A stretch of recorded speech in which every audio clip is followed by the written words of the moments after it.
Hello viewers, the question is a street of width 10 meter surrounds from outside a rectangular garden whose measurement is 200 meter by 180 meter. The area of the path in square meter is option A 8000, option B 7000, option C 7500 and option D 8200.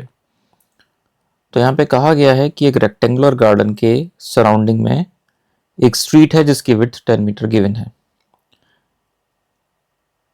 Garden की measurement दे रखी है 200 metre by 180 metres. पूछा गया है area of the path. तो यहाँ पे हम देख सकते हैं कि एरिया ऑफ द पाथ अगर हमें निकालना है तो इस पर्टिकुलर सेक्शन का एरिया में कैलकुलेट करना है। We have to calculate the area of this shaded region. For example, अगर हम inner rectangle के corners को बोलते हैं A, B, C, D और outer rectangular के corners को हम बोलते हैं A dash, B dash, C dash and D dash, तो जो required area होगा वो होगा area A dash, B dash, C dash, D dash minus the area A, B, C, D. अगर 10 मीटर का विड्थ का ये पाथवे है, इसका मतलब A dash B dash की वैल्यू बराबर होगी 200 प्लस 10 प्लस 10 यानी कि 220 मीटर्स।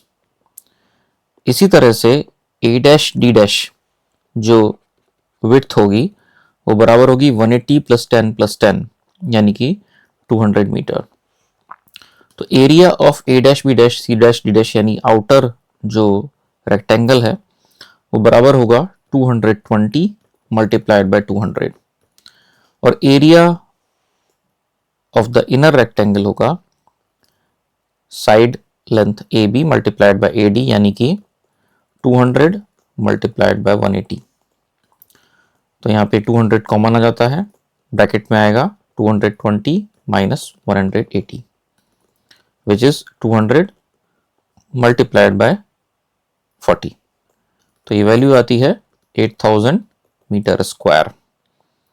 तो हम कह सकते हैं कि यहाँ पे ऑप्शन ए करेक्ट होगा 8000 स्क्वायर मीटर।